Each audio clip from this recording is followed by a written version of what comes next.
Hey guys, this is Cheney180, and today we're going to be taking a look at the DC Collectibles DC Bombshells Harley Quinn figure. And I think you're just going to hear me say it across the line here on all four of these releases. I enjoy all four of the figures so far. I really like the attention to detail, the paint apps, the articulation. I enjoy the stylization of, the concept of the characters. And they just make for really nice figures. The only thing is they're a little bit big. But let's go ahead and take a look at these paint apps right here. As you can see, the face paint apps are done very nicely. You got the silver on the goggles. You got the dyed hair. You got this cool little Joker decal on the back of the bomber jacket. All of the belt buckles and everything are painted. You've got this bat logo on the belt, which is kind of strange to me, but whatever. You got this Joker card in the, looks to be knee-high socks, or not sure. You got the black and red diamonds there. And you got this really, really nice sculpt on these boots. Like I said, the attention to detail is very nice on these figures. Everything looks pretty good. And then, though, I didn't mention with the Wonder Woman, but the hair is nice and soft, so you're not going to run into any issues there. Now let's go ahead and check out the accessories, because there's equal detail in them. So here you have her mallet, which is basically just a barrel. Looks like it's tied to a stick here, but it's got a decent sculpt, good paint apps.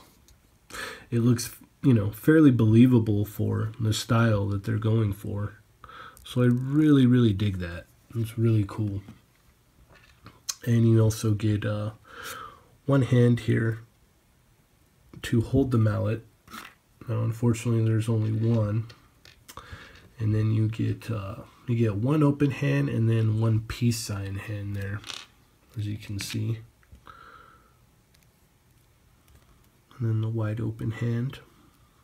And there's even some sculpt here for the lining on the gloves, which came out really nice. Now, like with Wonder Woman, I think it was one of the hands and definitely this boot right here. As you can see, that little white spot in there was fused.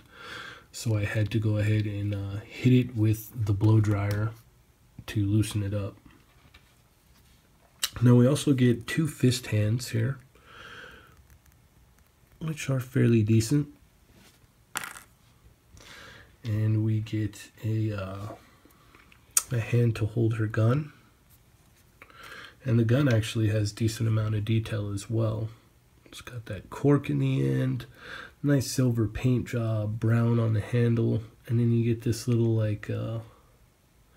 kind of Batman keychain kind of thing.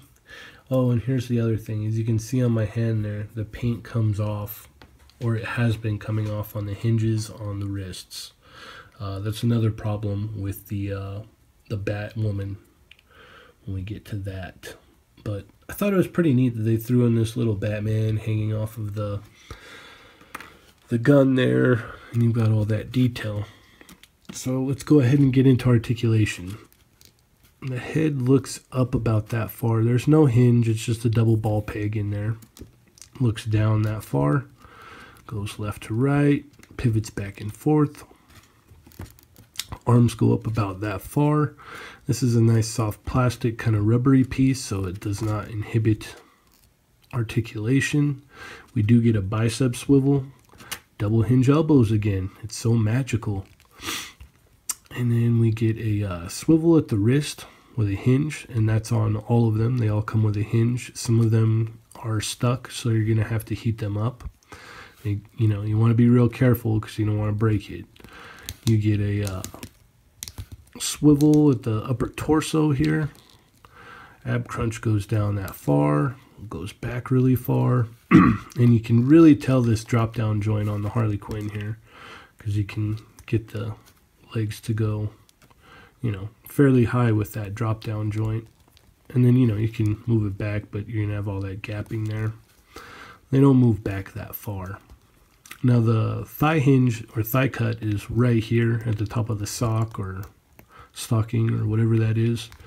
You get a double hinge knee, you get a hinge at the ankle, and then you get a pivot. But the pivot isn't the way I'm used to it. It's just kind of a, they put the peg in a weird spot. So you kind of, it's weird. You can't get it to, like, you know, do one of these without it looking kind of funky, as you can see there. But it's not a huge deal.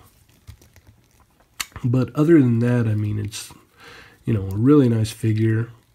Definitely like it. I know Ernie really likes it, but he loves every Harley Quinn figure. But they really put attention to detail here. Like I said before, it's, you know, $25 to $26 or $27 at, you know, your local comic shop. And if you're into, you know, this stylization of these figures, it's definitely a good pickup. And they're just really nice figures after that as well. So let's go ahead and bring in the DC Icons Harley. And as you can see, there's a big difference in the size comparison here. And then you have the Universe Classics Harley, which is, you know, that's her standing upright. We've got the Bombshells one kind of crouching down a little bit. So the scale doesn't match with either one of those. We've got a Legends Kitty Pryde, which fits a little bit better there. And then we have a Bucky Cap, which he actually looks kind of small. And let's throw in Namor. So that could kind of work, but even then she's still considerably larger than your normal 6-inch domestic figures. So I'm really looking forward to them putting more of these figures out so that we have more to do with them, because they're kind of in a weird scale. They're a little bit bigger, but they're not quite the 7-inch scale. So with that being said, I would definitely recommend this figure. I would also recommend the Wonder Woman. Thanks for watching the video. Feel free to click like, click subscribe, and leave me a comment. All right, thanks a lot, guys.